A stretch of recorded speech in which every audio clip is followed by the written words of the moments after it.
रूस यूक्रेन युद्ध के बाद वैश्विक व्यवस्था में मची उथल-पुथल के बीच भारत की सदी चाल के मुरीद पूर्व प्रधानमंत्री मनमोहन सिंह भी हैं। प्रधानमंत्री नरेंद्र मोदी सरकार ने तमाम दबावों के बावजूद भारत के हितों को ऊपर रखते हुए बिल्कुल सटीक रणनीति पर कदम बढ़ाया, उसकी पूर्व पीएम ने प्रशंसा की है। उन्होंने अंग्रेजी अखबार द इंडियन एक्सप्रेस को दिए गए इंटरव्यू में G20 शिखर सम्मेलन से लेकर चंद्रयान की सफलता तक कई प्रमुख मुद्दों पर अपनी बेबाक राय रखी। कांग्रेस पार्टी के नेतृत्व वाली यूपीए की सरकार के मुखिया ने कहा कि रूस यूक्रेन युद्ध के बाद भारत ने नई विश्व व्यवस्था को रास्ता दिखाने में महत्वपूर्ण भूमिका निभाई है।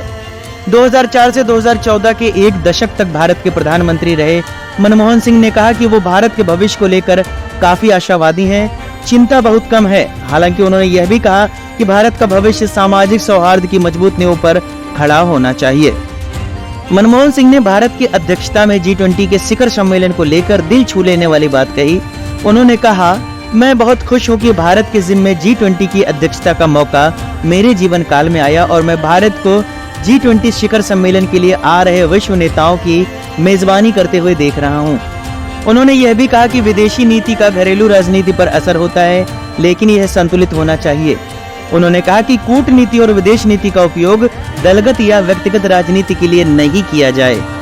वैश्विक समुदाय में भारत की स्थिति है और मौजूदा एवं बदलते विश्व व्यवस्था में इसकी भूमिका के सवाल पर पूर्व पीएम ने कहा कि अंतर्राष्ट्रीय व्यवस्था अब बहुत बदल चुकी है, खासकर रूस यूक्रेन युद्ध और पश्चिमी देशों और चीन के बढ़ते तनाव के बीच। ऐसे में भारत को इस नई विश्व व्यवस्था को संचालित करने का बेहतरीन मौका हाथ लगा है। उन्होंने कहा कि जब दो या दो से अधिक शक्तियां किसी संघर्ष में फंस जाती हैं, तो अन्य देशों पर पक्ष लेने का बहुत दबाव होता है। मेरा मानना है कि भारत ने सही काम किया है कि हमने अपनी संप्रभु और आर्थिक हितों को पहले रखा है और शांति की अपील की है। G20 को कभी भी सुरक्षा से संबंधित संघर्षों को निपटाने के लिए मंच के रूप में नहीं देखा गया था। G20 के लिए सुरक्षा मतभेदों को अलग रखना और नीतिगत समन्वय पर ध्यान केंद्रित करना महत्वपूर्ण है, ताकि जलवायु असमानता और वैश्विक व्यापार में विश्वास की चुनौतियों का सामना किया जा सके।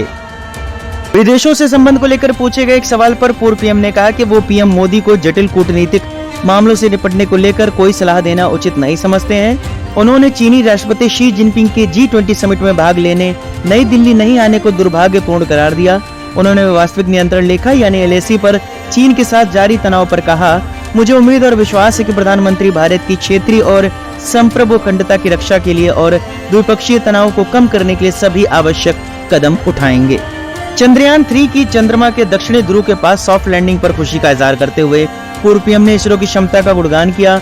उन्होंने कहा, यह बहुत गर्व की बात है कि भारत का वैज्ञानिक प्रतिष्ठान इसरो एक बार फिर दुनिया के सबसे अच्छे कामों में एक की अपनी क्षमता साबित कर रहा है।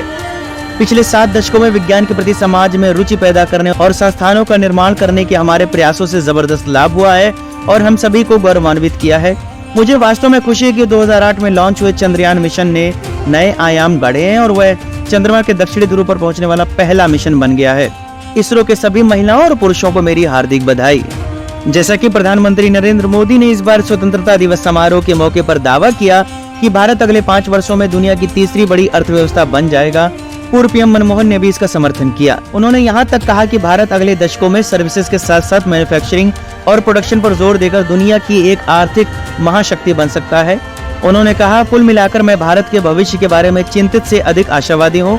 हालांकि मेरी आशावाद भारत के एक सामंजस्यपूर्ण समाज होने पर निर्भर है, जो सभी प्रगति और विकास का आधार है। भारत की सहज वृत्ति विविधता के स्वागत और इसका जश्न मनाने की है, जिसे संरक्षित किया जाना चाहिए। पूर्व पीएम मनमोहन सिंह के इन बयानों को लेकर आपका क्या कहना है, हमें कमेंट बॉक्स में जरूर बताएं।